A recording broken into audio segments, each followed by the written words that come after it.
우리가 살다 보면 다 호구 잡힐 일들 하잖아요. 네. 제대로 배워서 더 이상 호구 잡힐 일을 우리가 하지 말자라는 네. 의미에서 저희가 이렇게 모였습니다. 첫 번째 수업은 바로 과목이 자동차입니다. 중고차의 주행거리를 조작해서 무사고차로 알고 구입한 중고 수입차.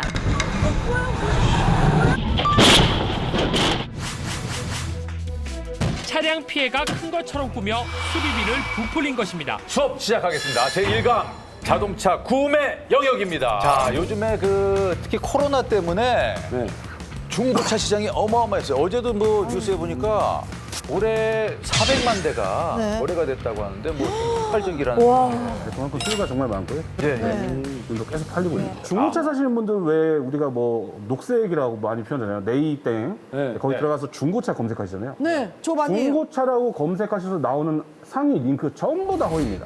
네? 100명 100 다 허위세요. 진짜? 네, 맞습니다. 왜 난 그 정말 실제로 살 수 없는 차예요? 실제로 그 매물도 없어요. 나 그거 네. 보면서 꿈을 키우고 있는데. 아니요. 그거는 절대 사시면 안 되고 그거는 100% 다 허위 매물. 나 전화해보니까 다 있던데. 근데 실제 조사를 해봤더니 매물의 95%가 매물의 95%가 A라는 차를 보고 왔는데 해당 상사에 도착했을 때 예. A라는 차가 없을 때 이런 게 이제 대부분 흔히 알고 계시는 허위 매물이시잖아요. 예. 요즘 미끼 매물을 좀 많이 쓰세요. 예. 미끼 매물. 근데 일부 허위 딜러들이 어떻게 하냐면 아까 말씀드렸듯이 광고를 올려요. A라는 차를 광고를 올려서 예. 그 상사의 그 딜러를 만나러 가면 실제로 그 차는 있어요. 근데 얘네가 어떤 수법으로 다른 차로 바꾸냐. 안에 연탄 자국이 있다. 망자차다.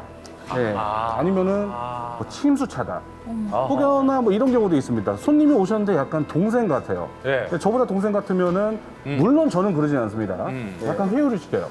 너 내 친구 동생 같아서 하는 말인데 이 차 아무 문제는 없어. 근데 급발진이 좀 날 것 같다. 물론 급발진은 안 나. 걱정돼서 하는 말이야. 너 이 차 사면 문제 될 수도 있어. 우와, 각종 겁난다. 핑계로 이 차를 못 사게끔. 그렇죠, 맞습니다. 할 마음이 떠나게끔. 네. 그렇게 해서 이 친구한테 지금 융통할 수 있는 자금이 얼마 정도 되니? 저 한 1,000만 원 정도 됩니다. 그러면 1,000만 원의 눈탱이를 칠 수 있는 실제로 판매 가격은 500만 원인데 1,000만 원짜리 차, 1,000만 원에 탈 수 있는 차를 어떻게든 구해가지고 눈탱이를 한 500만 원 먹여버립니다. 선심 쓰는 척하면서. 그렇죠. 선의 쓰는 척하면서. 궁금한 게 그 사람만 오게 하면 무조건 팔 수 있다. 네, 라고 장담을 하던데 진짜 그게 가능한 일입니까? 일단은 현장에 손님이 오시게 되면 네. 이게 너무 무서워. 50% 이상은 먹고 들어간 거죠. 이제 뭐 대구나 뭐 부산 네. 뭐 밑에 지역에서 진짜 맘 잡고 하루 네. 뭐 연차 제끼고 처리하시고 온다. 이제 올라오신 네. 분들 이분들은 오셨으면 뭐라도 사가야지. 그러니까 목적이 확실하니까. 그렇죠. 그리고 빈손으로 갈 수도 없는 당황. 진짜 어려운 거 있어요. 네. 등치 좋은 막 이런 사람한테 것 같아. 오빠 차 잘 많이 안다 그랬지? 왔어요. 이런 경우는 뭐 남자가 여자친구를 데리고 와가지고 차를 산다고 한다던가 여자친구가 차를 사러 왔는데 남자친구가 따라온 경우도 남자친구를 공략하면 되는 거죠. 진짜 어떻게, 어떤 어떻게 식으로 나와? 자 그래요? 일단 여자친구가 차를 사러 왔잖아요. 네. 근데 남자친구는 내가 따라왔어. 근데 내가 따라왔는데 내가 내 여자친구한테 도움이 돼야 되잖아요. 네. 네, 그러면은 당연히 차에 대해서 남자라면 아는 척하는 네, 거. 아는 척 엄청 하죠. 좀 면에서 이제 뭐 차에 대해서 잘 아시는구나라는 것을 이제 인정해주면 네. 이제 어느 정도 남자분도 이 사람이 나를 인정해줬네. 그러면서 이제 아니 이거 이렇게 된 거 아닙니까? 그러면 맞습니다. 맞습니다. 다 아시고 오셨구나. 우쭈쭈 해주는 건데. 네, 우쭈쭈 해줍니다. 그러면은 이제 이 남자분이 인정받았어.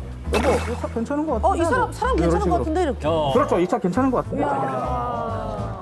어찌됐건 뭐 영업 방법을 그분들은 뭐 누구에게 배우는 것 같으세요? 어때요? 매뉴얼이 다 있습니다. 제가 우연찮게 매뉴얼을 봤어요. 일단은 첫 번째가 이 손님을 오게 하는 게 가장 큰 목적이에요. 네, 일단 오게 하면은 뭐 이제 거의 뭐 한 60% 먹고 들어가는 거고. 그리고 오게만 나중에 해라. 가장 기억에 남는 문구는 그거였습니다. 만약에 이도 저도 시간을 끌었는데 이 손님이 진짜 끝까지 버티고 지치고 막 가려고 그래 집에. 네. 그러면 만약에 그 분이 네. 자녀를 데리고 있다. 예. 자녀를 데리고 있으면 그 자녀를 욕합니다. 이 사람이 끝까지 안 사. 그러면 나는 오늘 수당이 없잖아요. 네. 그러면 이 데리고 온 그 자녀를 예. 그럼 신체적 이제 비하를. 공격 비하를 하는 거죠. 오. 그러면 솔직히 애 아빠 같은 경우도 이제 솔직히 싸우게 자기 되잖아요. 이제 하는 오. 눈이 돌죠. 허위 매물을 하는 이제 단체들은 예. 다 각각 나눠진 파트들이 있어요. TM, 텔레마케터죠. 예. 그리고 또 출동조가 따로 있습니다. 그렇게 해서 무섭다. 출동조인 뭐 팀장, 좀 네, 남자, 팀장. 분신이 좀 있거나 네. 덩치가 좀 저처럼 있지만 저는 좀 선량한 사람이고요. 강매를 하든 약간의 협박식을 해서 겁을 줘가지고 네. 차량을 구매하게 하든 얘가 그냥 간다요. 예. 근데 당신이 차선대에서 왔잖아. 네. 수고비 줘. 100만 원, 200만 원 내놔. 돈을 갈취해 갑니다. 피해자는 8시간이나 협박을 받아 강매를 당한 뒤 스스로 목숨을 끊기도 했습니다. 제천에 사는 60대 남성 B 씨도 8시간의 위협 끝에 200만 원짜리 1톤 트럭을 700만 원에 강매당한 뒤 휴대폰에 유서를 남기고 극단적 선택을 했습니다. 민신은 뭐 이렇게 놈이 한 3놈이 와갖고 하나 운전하고 양쪽에서 딱애들이 차에 태우고서 눈을 가리더라는 거 눈을.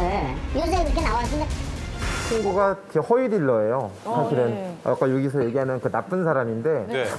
그 친구가 1,000만 원짜리 차를 300만 원에 올려놓는 거예요. 네. 울산이나 부산 이런 데서 올라오는 거예요. 야, 너 이렇게 손님을 상대로 이렇게 사기치면 되겠냐?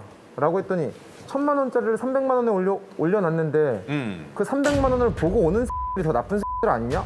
이제 그렇게 얘기하는 거죠. 사실 우리 호구들은 이제 당한다 쳐요. 네. 근데 이 업계에 계신 분들도 서로 이렇게 당하는 경우가 있다면서요? 창피해서 말씀 안 드리려고 했는데 다 있어. 아는 지인 딜러한테 차 갖고 와. 형 이거 하나 사게. 그냥 갖고 와.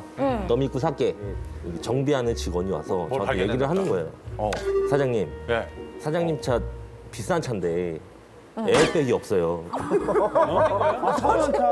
에어백을 꼬매놓은 거예요. 차 보시면 문자 위에 사이드에 커튼 에어백이 있어요. 그죠? 네, 알죠, 알죠. 커튼 에어백이 네. 이제 이렇게 돌돌돌돌 말려서 꼬매져 있는 거예요, 실로. 네.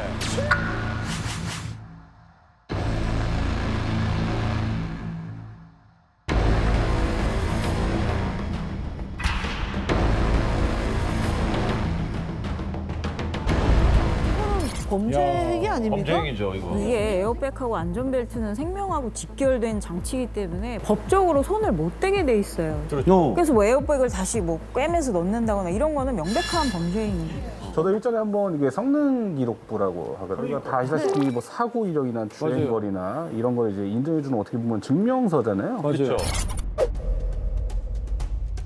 자동차의 현재 상태를 적나라하게 일목요연하게 다 검사해 놓은 데이터입니다. 이거를 저도 그거를 믿고 차를 구매했었는데 성능 기록부에 없던 오무기어가 재생을 한 거예요. 어떻게 보면 자동차 조향 장치를 이제 조절해주는 어떻게 보면 기계인데 용접을 해가지고 이 깨진 거를 다시 살려놓은 거예요. 용접을. 그러면 이거 성능 기록부에 있어야 되는 거잖아요. 네, 맞습니다. 무조건 기록이 돼 있어야 되는데. 네, 근데 그게 없었어요. 성능 기록부에서 일하고 있는 직원과 이 자동차 딜러와는 이 모순의 관계가 정말 많아요. 형, 그냥 뭐 좀 이렇게 없던 걸로 체크를 해줘. 진짜? 제가 냉정하게 물어볼게요. 날카롭게 질문하겠습니다. 중고차 매매 중에, 중고차 중에 성능 기록부 조작된 차량 몇 %라고 보고 50% 이상입니다. 너무 들어갈 수 충격이야. 있습니다. 진짜 충격이야. 네, 이거는 성능 기록부 50% 정도라고 보셨는데 이거는 중고차 매매 상사 대표님이 보실 때고요. 중고 얘기한 거예요. 저희가 차량을 고치는 사람들이 봤을 때는 90% 정도 돼요. 진짜요? 네, 90% 정도 돼요. 진짜요? 네. 요즘에 카푸어라고 해서 그냥 다른 거 아무것도 없고 그냥 차에다가. 좋은 차 그냥 한번 멋있게 맞아, 한번 맞아. 사고 싶다. 그러고 나서 생활이 어려워서 좀 못 버티시는 분도 계시거든요. 카푸어들 많이 오시죠? 어마어마하게 옵니다. 그분들의 특징을 좀 아시겠네요, 그러면. 네, 카푸어분들은 일단 모든 생계비를 차 쪽에 다 모든 지출이 나가지 않습니까? 네. 근데 사고가 났을 경우에, 고장이 났을 경우에 정비소, 공업사에다 차를 입고시킵니다. 네. 그럼 저희는 수리를 합니다. 네. 수리를 다 해놓고 이제 차를 찾아가라고 연락을 드리면 네. 전화를 받지 않아요. 전화를 받지 않아요. 그 애지중지한 차를 왜 안 찾아가는 거예요? 왜 그러지? 톤이 없거든요. 수리비 때문에. 네. 그럼 어떻게 해야 돼요? 차를 그러면 저희는 계속 보관을 할 수밖에 없는 거예요. 그 차주분께서 오셔갖고 차 수리를 내기 전까지는 저희도 어떻게 뭐 차를 그거 완전 골치네요. 돈도 안 내고 차를 그럼 그냥 장기로 갖고 가져가니까. 계셨던 건 얼마나 갖고 계셔본 적이 있어요?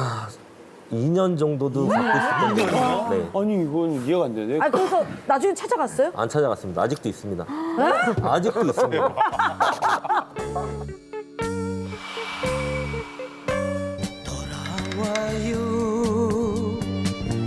야, 진짜 심각하다. 좀 안 해주면 안 됩니까? 저렇게- 일단 저에게도 이제 중고도 많이 카푸어분들이 찾으시지만 기차도 많이 문의가 오거든요. 그러면 제가 한 1시간 동안 욕을 합니다. 네, 형 같아서 하는데 사기치려고 형 같아서가 아니라 네. 진심으로 차를 못 사게끔 만듭니다. 그러면 이렇게 해야 돼요. 다른 데 가서 눈탱이를 맞습니다. 근데 이게 주변에 보면 어떤 분들이 있냐면 자기 차하고 자기를 동일시하는 분들이 있거든요. 네. 차가 외제차고 고급차면은 내가 고급 이거 더 올라간 듯한 그런 동일시를 하는 분들. 네네. 어떻게 보면 이런 딜러분들이 그런 허영심 같은 걸 이제 공략하시는 거잖아요. 맞아요. 그런 것들을 갖고 자꾸 이용한다고 하죠. 그런 것들 때문에 그런데 차 살 때 그러면 뭘 조심해야 되는지를 우리 일피 강사님께서 조금 핵심으로 좀 꿀팁을 좀 뭐 아시겠지만 대한민국에서 아무리 김동현 씨처럼 아는 척을 해서 네. 나한테 눈탱이 치지 마 이런 뉘앙스를 풍기셔도 눈탱이 치는 데는 다칩니다. 네. 그래서 차라리 전문가인 척을 하세요. 차에 대해서 잘 아는 것처럼 얘기하세요. 꼭 두 단어는 기억하셔야 돼요. 그리고 제휴점. 우리 왜 대출 진행하실 때 그렇죠. 삼땡 아니면 뭐 현땡 다이렉트로 하지 않고 중간에서 영업하시는 분들 있죠. 예. 이런 걸 이제 이게 제휴점이라고. 제휴점이구나. 네. 이 중간에 제휴점이 껴 있는데 예. 가셔서 딜러하고 얘기 나오실 때 다 아는 것처럼 전문 용어를 쓰세요. 어디 제휴점이라고 이러세요? 어디 제휴점이랑 이러세요? 그냥 다 끝나요. 그때부터 민감한 조성이 되는 거야. 이거 뭐야? 그리고 피해에 대한 얘기는 어떻게 던질까요? 피해에 대한 얘기는 예. 금융권에 이제 할부를 진행하실 때 예. 대놓고 선수 치시는 거예요. 어떻게? 이거 1피만 드세요. 네. 1피만 드세요. 이렇게 뭐 언제 가면 조금 더 아, 할수 있다 이런 일단은 얘기도 있던데. 발로 따지면 월초, 예. 월초나 월중순보다는 네. 약간 말을 노리는 게 좋지 않을까? 왜요? 딜러들이 네. 일단 차량을 매입을 함으로써 뭐 KB라든지 어떤 다른 회사에서 재고금융이라는 걸 써요. 그 많은 차량들의 재고금융 이자를 내려면 숨에 허덕여요. 그러니까 이제 말일에 정리하려고 차 가격을 많이 다운시키죠. 어쨌든 저희가 마진을 볼 수 있는 차 거예요. 가격이 떨어질 때가 말일이니까. 말에 가야 그래요. 신차 살 때. 신차 살 때. 예. 신차 중고차보다 신차 살 때 도움되는 게 있어요. 보통은 이제 서비스로 썬팅 같은 거 해줘요. 그렇지. 해주죠, 해주죠. 예. 근데 보통 뭐 좋은 걸 해주세요. 뭐 이러고 말잖아요. 근데 그러면 안 돼요. 그럼 왜? 열차단이라는 단어를 기억하세요. 열차단 효율 높은 걸로 해달라고 하고. 근데 열차단 이거는 솔직히 괜찮아요. 말씀드리면 귀엽습니다. 그 썬팅이랑 네. 뭐 블랙박스랑 이런 것들 서비스를 해주시잖아요. 네. 근데 이게 신차 딜러분들이 자기가 마진을 남길 수 있는 그 금액에서 해주시는 거예요. 그렇죠. 마이너스는 안 되겠죠. 차라리 이렇게 말씀하시는 게 어떨까요? 네. 블랙박스랑 뭐 이런 거 저런 거 다 필요 없고 네. 그것들을 다 합해서 썬팅을 제일 좋은 걸로 해줘. 차라리 블랙박스 뭐 이것저것 서비스 다 필요 없으니까 열차단 되는 걸로. 열차단 되는 걸로. 다시 써야겠네, 열차단. 알았어. 제휴점. 제휴점 어디랑 가세요? 일피만 일피만 드세요? 가세요. 열차단. 열차단 제대로. 딴 거 먹지 말고 열차단. 야. 네가 어떻게 그럴 수가 있어? 그 아내를 뺏겼잖아요, 제가. 부부 얘기는 그냥 둘만 알아서 해야 되는 거 아니에요? 이 사람을 호구 잡으려고 하는 사람들이 그래도 1,500 정도 돼서 가네. 정말 전 재산 다 날리는 사건 봤어요. 금액이 엄청 세요. 와이프가 이렇게 의뢰했는데 안 보내겠다. 너무 심하다. 뭐부터 시작하면 됩니까? 누누이 말씀드리는 이제 증거, 포커페이스는 이제 무조건 필수. 그러면은 그건 괜찮아요. 빚은 괜찮습니다. 우리 이런 대답을 원해요.